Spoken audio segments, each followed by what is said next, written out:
श्री शिवाय नमस्तुभ्यम। हम सबको पता है कि 26 दिसंबर को सफला एकादशी का बहुत ही विशेष दिन है। अगर आपके घर में बहुत ज़्यादा लड़ाई झगड़े होते हैं और आपकी ये इच्छा है कि 2025 में हमारा पूरा परिवार खुश रहे, तो ये है 2024 की आखिरी एकादशी। आप सभी लोगों को माता तुलसी के पौधे में 13 काले तिल का एक छोटा सा उपाय करना है, जिससे 2025 जो आने वाला है उसमें आपकी पूरी फैमिली, पूरा परिवार खुश रहेगा। कभी भी आपके घर में लड़ाई झगड़े नहीं होंगे, ठीक है ना। चलो स्टार्ट करते हैं वीडियो को। देखो, सबसे पहले एक छोटी सी बात मैं आपको समझा दूं। एकादशी तो इस दिन हमें कोई भी तुलसी माता का पत्ता नहीं तोड़ना चाहिए, ना ही किसी भी वृक्ष की पत्ती, वरना दोष लगता है। पहली चीज तो आप ये समझो। अब हमारे घर में जब भी लड़ाई झगड़े होते हैं, इसके पीछे का एक बहुत बड़ा रीजन होता है, मैंने आपको पहले ही बता रखा है, और वो रीजन होता है नजर को लेकर के, टोने टोटके को लेकर। तो अगर आप लोगों ने गुरुजी की कथा को ध्यान से सुना होगा, तो बहुत पहले कथाओं में गुरुजी ने एकादशी पे यही समझाया था कि अगर आपके घर में तुलसी माता का पौधा हरा भरा है, तो आपके घर में जो नजर लगने के चांसेस होते हैं वो होते हैं 0%। मतलब कि जिन भी लोगों के घर में माता तुलसी का पौधा हरा भरा है, उनके घर में कभी नजर नहीं लगेगी। लेकिन फिर भी किसी ना किसी कारण से, चाहे पितृदोष की वजह से या फिर किसी भी कारण से, हमारे घर में लड़ाइयाँ होती रहती हैं। अब इसके पीछे का रीज़न को हमें सुधारने के लिए एक छोटा सा उपाय करना है। आपको तुलसी माता का एक पत्ता लेना। मेरी बात समझिएगा ध्यान से। देखो, तुलसी माता का जब आप पत्ता लेना ना, तो आपको तोड़ना नहीं है। नीचे आप कोई आसपास पेड़ पे कहीं ना कहीं तुलसी माता का पत्ता गिरा हुआ मिल जाएगा, चाहे सूखा हो या फिर कैसा भी हो, एक पत्ता लेना। अब तुलसी माता के पत्ते के साथ में हमें लेने हैं 13 कितने लोगे, 13 काले तिल को लेना। जब भी नज़र, टोने टोटके या फिर घर की सुख शांति की बात आती है, वहां पे हमें जरूरत पड़ती है काले तिल की, ठीक है ना। अब इन 13 काले तिल को तुलसी माता के पत्ते के ऊपर रखना। मेरी बात समझिएगा, कहां रखोगे, तुलसी माता के पत्ते के ऊपर रखना, और फिर तुलसी माता के ही जड़ के पास में या फिर कहीं नीचे आसपास कहीं पे भी उसको रख देना, अपने परिवार का नाम और गोत्र बोल के। पहला काम यह करना है। दूसरा, अगर आपके पास में कोई भी चुनरी हो या फिर कोई भी लाल कपड़ा हो, कोई भी पीला कपड़ा हो या पीली चुनरी हो घर में, छोटा मोटा भी कोई भी चलेगा, आप तुलसी माता के ऊपर पहले उड़ा दो। उड़ाने के बाद में आपको तुलसी माता की परिक्रमा करनी है। आप कहोगे भैया जल तो हमें चढ़ाना नहीं है, तो क्या हम पूजा कर सकते हैं? देखो, एकादशी के दिन माता तुलसी का पूजा करने से हमें बहुत बड़ा लाभ मिलता है। अब ऐसा नहीं है कि हमें जल नहीं चढ़ाना है माता तुलसी के पास में तो हम पूजा भी नहीं करेंगे, ऐसा नहीं है। आप दीपक भी जला सकते हो, आप पूजा पाठ कर सकते हो। बस क्या होता है कि पत्तों को नहीं तोड़ा जाता, छुआ नहीं जाता है। बाकी पूजन पाठ कर सकते हैं आप, तुलसी माता की परिक्रमा भी कर सकते हैं। साथ ही साथ माँ तुलसी से यही विनती करेंगे, हे माँ, हमारे घर में इस प्रकार से लड़ाइयाँ होती हैं, झगड़े होते हैं, परिवार हमारा सुखमय तरीके से अपना जीवन नहीं बिता पाता, आप हमारे घर में कुछ ऐसा करें जिससे हमारी फैमिली, परिवार खुश रहे।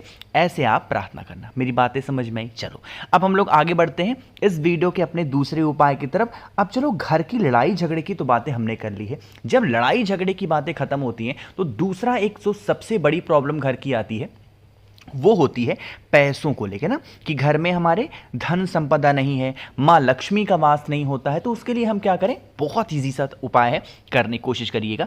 जब माँ लक्ष्मी की बारी आती है, तो सबसे ज़रूरी चीज़ होती है, वो होती है कमल गट्टा। मैंने अभी तक 5000 से ऊपर लोगों को कमल गट्टा भेज चुका हूं, जो फ्री के ऑफर मेरे चलते हैं रुद्राक्ष साथ में। बहुत सारे लोगों ने ऑर्डर किए, जिन भी लोगों ने ऑर्डर किए सभी लोग खुश हैं, और आप सभी को मेरा दिल से बहुत बहुत धन्यवाद। अभी ऑफर आएगा न्यू ईयर पे, 31 तारीख से स्टार्ट करूंगा, तो आप लोग बस प्लान बना के रखो, बहुत ही प्यारा सा ऑफर लेके आऊंगा, उस दिन ऑर्डर करना, ठीक है ना।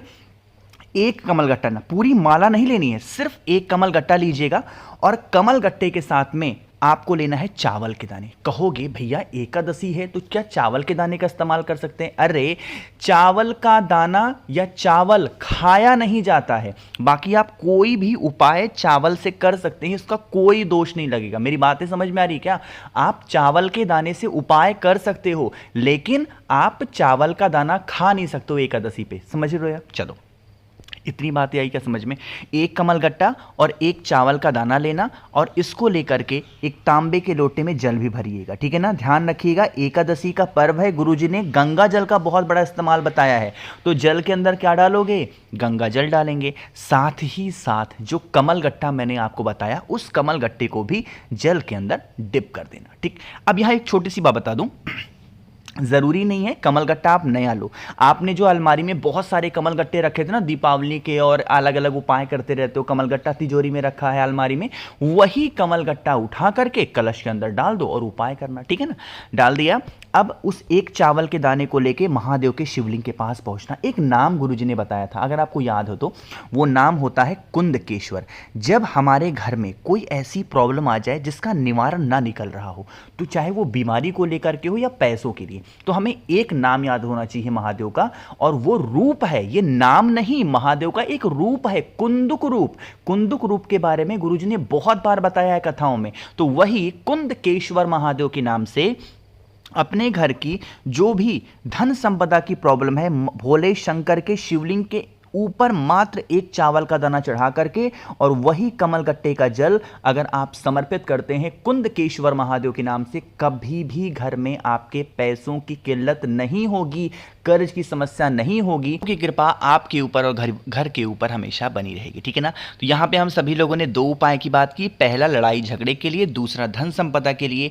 आगे बढ़ते हैं अब इस वीडियो में हम लोग अपने तीसरे उपाय की तरफ, जो कि हमें करना होगा अपनी मनोकामना की पूर्ति के लिए। बहुत ही प्यारा सा, बहुत ही आसान सा उपाय, लेकिन छोटा सा काम और कर दीजिए, जल्दी से कर दीजिए वीडियो को लाइक। जिसने अभी तक चैनल को सब्सक्राइब नहीं किया, मेरी आवाज़ आप पहली बार सुन रहे हैं, चैनल को ज़रूर सब्सक्राइब करेंगे। एक 10 सेकंड आपका टाइम लूँगा। मैंने बहुत सारे लोगों को रुद्राक्ष भेजा है और पैसे भी नहीं लिए हैं अभी तक, है ना, कि आपके पास पहुँच जाएगा तो पैसे देना, और काफ़ी लोग ऐसे हैं जो कह रहे हैं नहीं देंगे पैसे, क्या कर लोगे। प्लीज़, ये मैं कहीं से घर से नहीं दे रहा हूँ, आप लोग हम्बल रिक्वेस्ट करता हूँ आप लोगों से, एक भाई जो भी मानो आप मुझे, दोस्त मान लो, भाई मान लो, लेकिन उसके नाते कम से कम मैं कुछ कहीं से आपको अरेंज करके दे रहा हूं, तो कम से कम मेरे पैसे तो आप दे ही सकते हो। प्लीज़ पैसे दे दिया करो आप लोग, प्लीज़, ठीक है ना। चलो अब बातें करते हैं उपाय की। यहां पे आप सभी को क्या दिख रहा है? लाल चंदन। तो आपको लेना है मात्र एक चुटकी लाल चंदन, बहुत ज़्यादा लेने की कोई ज़रूरत नहीं है। लाल चंदन लीजिएगा। अब हमारी मनोकामनाओं को पूरी कैसे करनी है? इत्र के साथ में। एकादशी पे इत्र का बहुत बड़ा महत्व है। क्या करना है? आपको इत्र लेना है। अब यह इत्र लेंगे और लाल चंदन लेंगे, एक तांबे का लोटा लीजिएगा, उसके अंदर जल भरिएगा। जल के अंदर कोशिश करेंगे, बार बार कह रहा हूं, गंगा जल जरूर डालिएगा अगर आपके घर में अवेलेबल है तो, ठीक है ना। अब इसे लेके पहुंचना महादेव के शिवलिंग के पास में, फेस रखिएगा उत्तर दिशा, नॉर्थ डायरेक्शन। जो आपके पास में इत्र है, मेरी बात समझिएगा, जो मैंने लाल चंदन आपको बताया उसका पेस्ट नहीं बनाना, सूखा लेना है इस बार। और जो मैंने इत्र बताया ना आपको, 2, 4, 10 बूंद इत्र महादेव के शिवलिंग के ऊपर आप समर्पित कर देना। और इत्र समर्पित करने के बाद में जो आपके पास में लाल चंदन है, अपनी मनोकामना कहते हुए महादेव के शिवलिंग के ऊपर उस लाल चंदन का लेपन उस इत्र के ऊपर आपको करना है। जितने अच्छे से लाल चंदन का लेपन कर सकते हैं। महादेव को अगर कोई भी चंदन सबसे प्रिय है तो वो होता है लाल चंदन, ठीक है ना।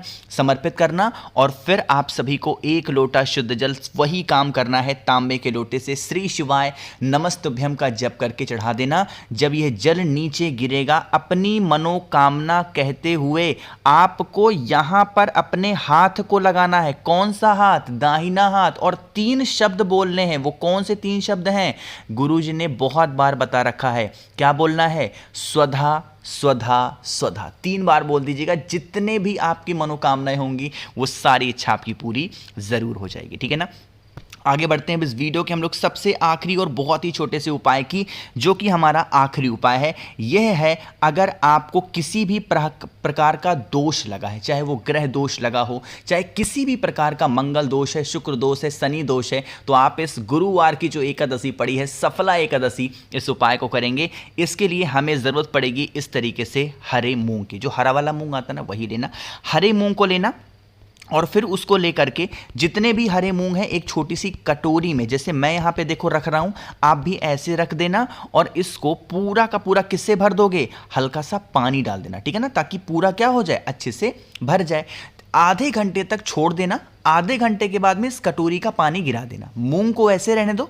अब इसके ऊपर आपको एक बड़ा सा गुड़ का टुकड़ा रखना है और इसको उठा करके आपके घर के आसपास में कोई भी नंदी बाबा आते हो या गौ माता आती हो, उनको अगर आप खिला देते हैं, किसी भी प्रकार का दोष आपके घर में होगा तो वो दोष हमेशा के लिए खत्म जरूर हो जाएगा। मैंने कोशिश की है आप सभी को बहुत ही अच्छे से हर एक चीजों को समझाने की। वीडियो पसंद आई हो तो लाइक करिएगा।